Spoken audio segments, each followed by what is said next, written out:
This is the Hummingbird News Channel, where we keep you up to date with news from across Jamaica. Thank you for watching. Please remember to subscribe, like, comment, and share. And now the details. Criminal traces linked to 4 Jamaicans arrested in Florida.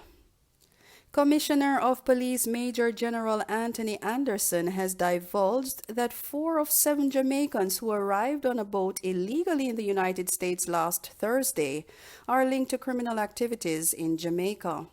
Speaking this morning during a press conference hosted by Jamaica House, the top cop said that local law enforcement authorities are now in dialogue with their U.S. counterparts to exchange additional information on the illegal migrants.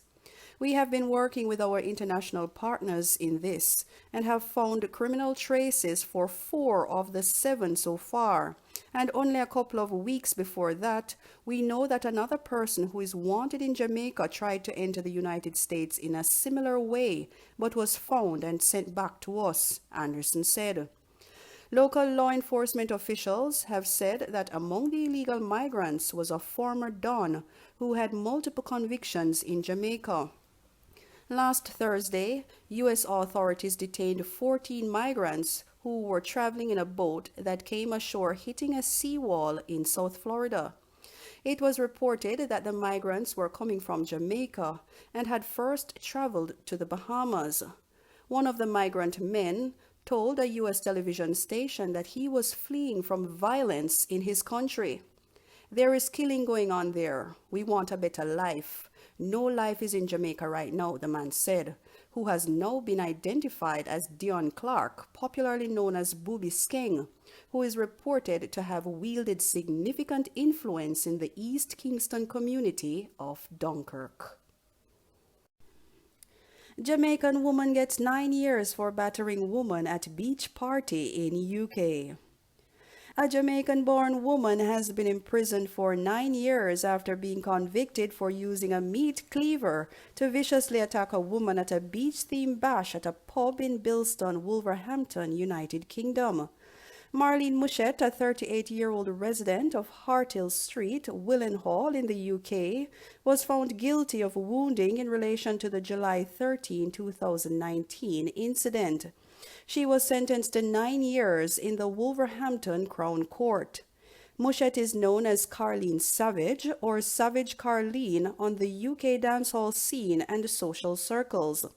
The West Midlands Police, in a media release last week, revealed that Mushet and her 34-year-old victim had been involved in an online feud for some time prior to the party. An argument reportedly broke out between 2 groups following a row between Mushet and the woman at the Dog and Partridge pub in Broad Street, Bilston. Initially, ice and water bottles were thrown during the incident before the situation escalated and Mushet ran towards the woman, who shouted, "Leave me alone," before using a meat cleaver to slash her across her face and again on her back, the West Midlands Police reported. The woman tried to fight back, but Mushet struck her head, resulting in her skull being fractured, the police informed. A video of the brawl was used as evidence at the trial. Meanwhile, Mushet claimed the attack was in response to ongoing harassment over social media, the police's media release further disclosed. According to Detective Constable Craig Bathgate of the West Midlands Police, the probe into the incident was complex, noting that it involved the collection of multiple witness accounts and historical allegations. However, forensic evidence and extensive investigations have ensured that Mushet has been brought to justice for this brutal attack, which could have resulted in far worse and even fatal injuries, he continued. It is right that she has received a significant sentence for her actions, added Bathgate. Commissioner of Police says Norwood accounts for most murders and shootings in St. James. With 15 murders and 14 shootings reported in a small St. James community spanning 1 square kilometer since the start of the year, Prime Minister Andrew Holness this morning announced a zone of special operations ZOSO in Norwood to stem the bloodshed fueled by warring gangs. The security forces moved in at around 3 a.m. this morning, establishing curfews as they took aim at 6 gangs operating in the community, who the police commissioner said have been living off the proceeds of lottery scamming, contract killings, extortion, and funding from their cronies abroad.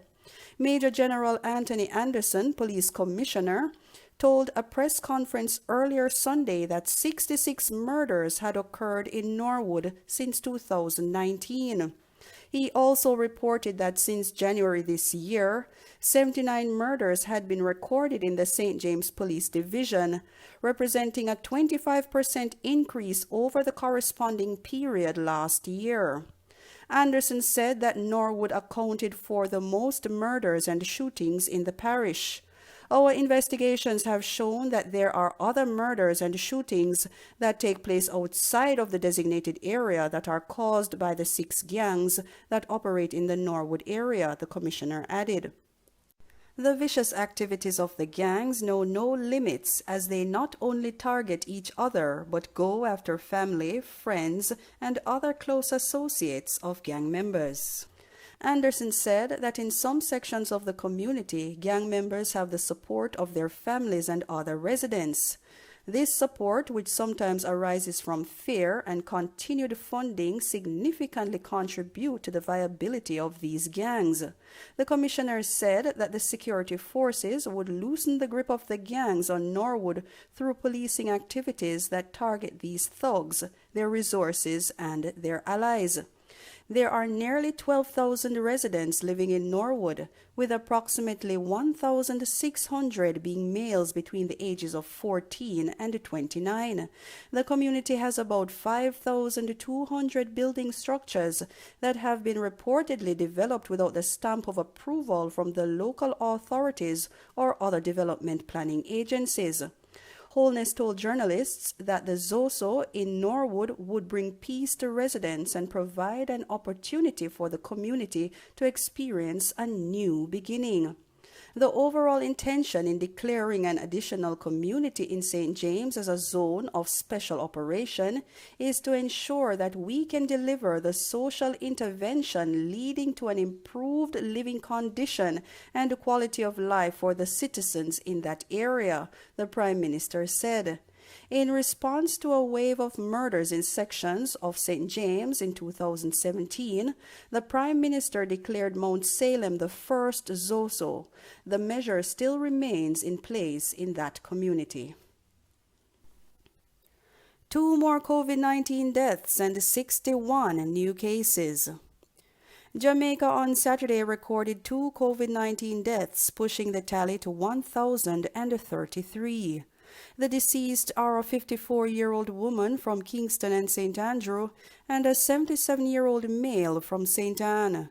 Meanwhile, there were 61 new cases with ages ranging from 2 years to 86 years, pushing the total to 49,668, with 19,647 being active. Of the new cases, 33 are women and 28 are men. A total of 2,530 tests were conducted. The country has a positivity rate of 5.7%. In the meantime, there were 155 more recoveries, increasing the total to 28,620. Some 139 people are in hospital, with 27 being moderately ill and 8 critically ill. And those were the stories making the news. Stay safe and have a pleasant evening.